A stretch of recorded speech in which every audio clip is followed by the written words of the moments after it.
Hey everybody, this is Perch. At the time of this video, the Marvels, Captain Marvel, Miss Marvel, Kamala Khan, Monica Rambeau, have all. This movie is out in the theaters. I mean, I could be crazy and could edit this in the next 48 hours, but that's not going to happen. So this movie will be out, and the predictions are it's not going to do great. Now, it's kind of weird when you read the predictions on this. They'll say things like, this movie is, expected to underperform. And the problem is Marvel as a whole, that Marvel is kind of tired in general. And very few articles are pointing out, to me, I think a little bit of the obvious, which is if you're benchmarking it against Captain Marvel, well, then you need to remember that Captain Marvel, the movie, was coming at the probably reddest of hot moments in the MCU between Avengers, Infinity War and Endgame. It was coming right between those two movies. And it was kind of the big moment. You had this cliffhanger in Infinity War where, people are dying and everything else. This Captain Marvel movie came out and you're like, oh, what happened? They had an animated movie in there too, but the Captain Marvel movie was kind of the really big tentpole, heavily marketed. And it's like, this is the next chapter. And, they'd already hinted that Captain Marvel was going to show up in the Avengers in the final movie. And so they're like, what's going to happen? And there was a lot of interest in that. And so the movie made $1 billion, but quite a bit of it was based on its positioning. Now, that's just a fact. That doesn't say, when I say that, and by the way, there's so many moments in comics where people will take a moment and then they'll kind of build all these excuses around it.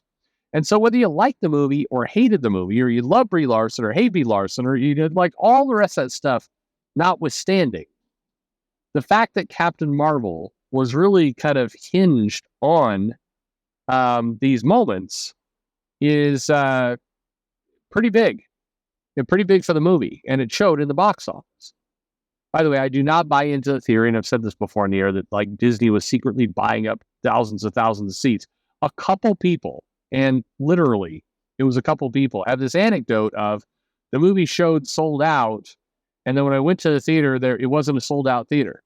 I'm not dismissing those anecdotal, experiences, but there's a lot of reasons for that are different from Disney had a vast conspiracy to buy up tickets to make the movie somehow more popular than it was.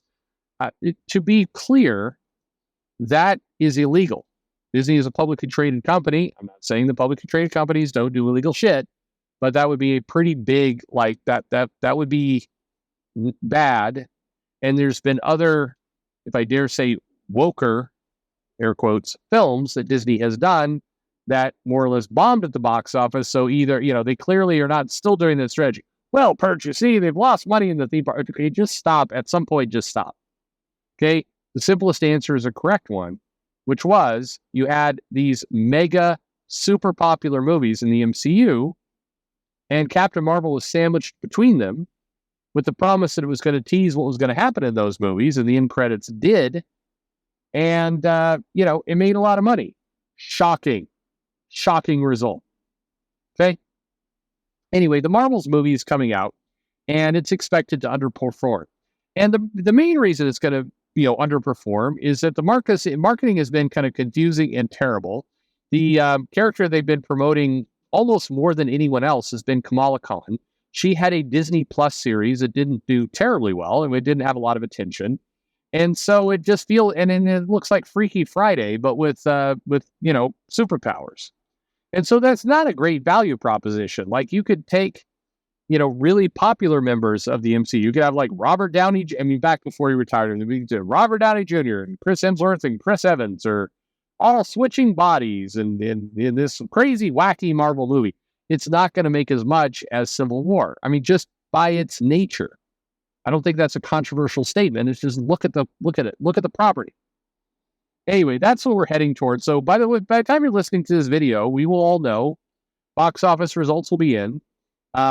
The movie isn't likely to do great. I feel very confident that I'm not going to be having to apologize for this. Like, well, I got that video wrong. No, I feel like we kind of know where this song's going to go. So here's a very short email, a long lead up for a short email. But the short email says, how fast will comics bury Miss Marvel and Captain Marvel if the Marvels bombs? Meaning, if the movie does really, really terribly, how fast will Marvel bury these comics? It says, Dear Perch, the current projections for the Marvels suggest that it's going to bomb hard, and I'm curious how this would affect the comics in the long run. Well, the short answer is not at all.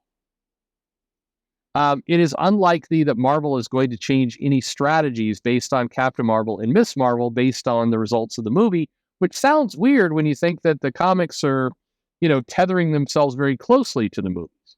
So then if the movie does poorly, why wouldn't the comics kind of recalibrate? Well, the answer is the comics, despite, that logic that, hey, the comics are tethered really close to the movies, it's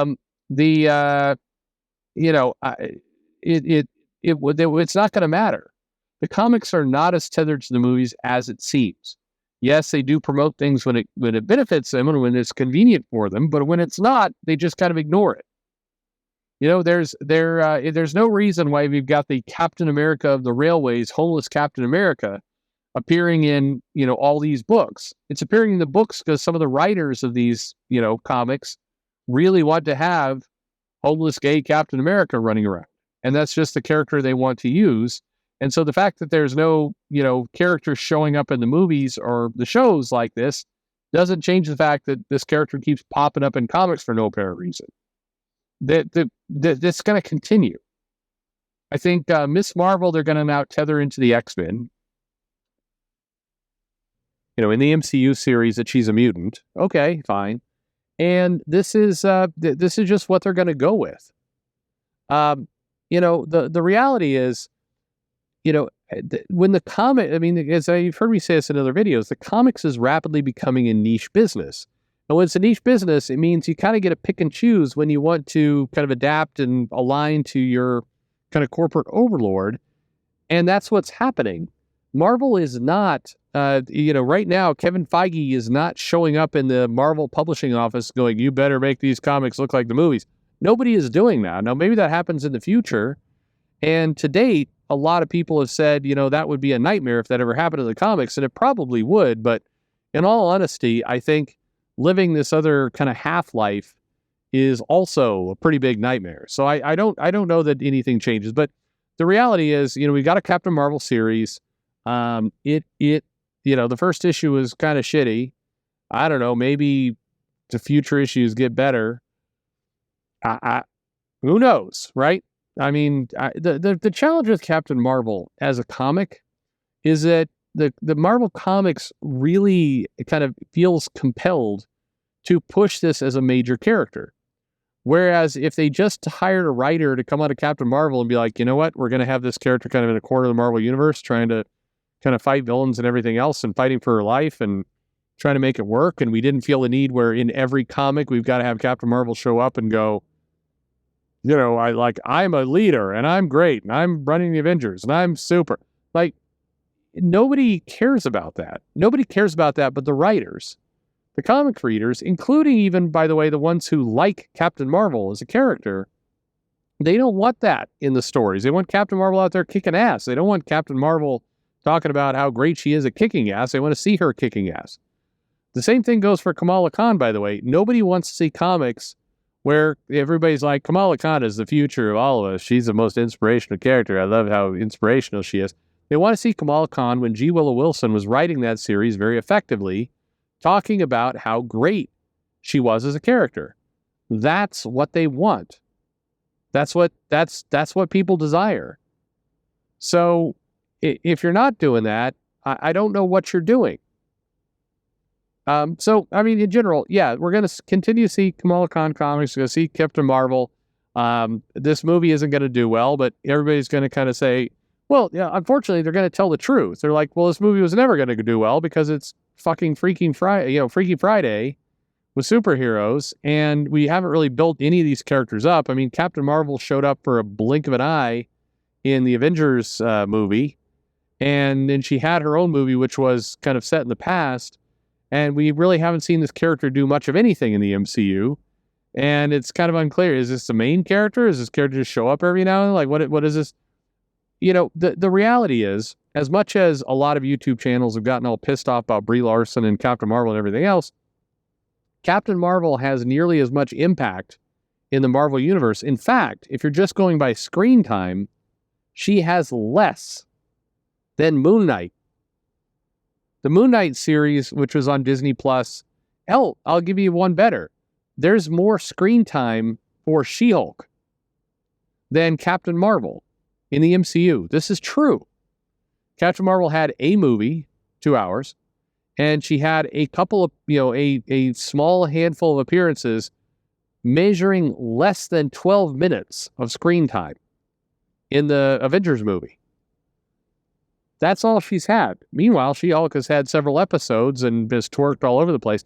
Like, the character to the normie who's watching these movies is a nobody.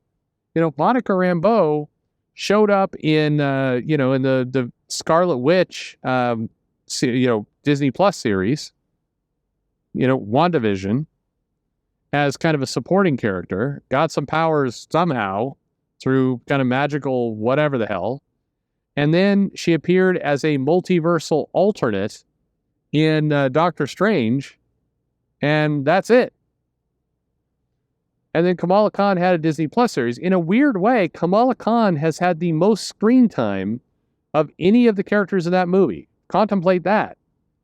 And so, this movie isn't going to do well because nobody even knows who the hell these characters are. And if it's a wacky buddy comedy, and maybe it's not, again, I'm recording this video kind of 48 hours before the movie drops. It could be like a series, a serious epic, the most kind of epic, legendary character development film we've ever gotten out of Marvel. Could be. It's not, but could be. And, there we go. Anyway, the Marvels. The movie's going to come out, and then it will go to, Disney Plus, and the comics will still continue to be published. And that's what we got. But I am looking forward to the new X-Men title where Kamala Khan is the co-leader, teaching Cyclops how to be a better human. Can't wait. Looking forward to it, Tom Brevoort. Thanks for listening.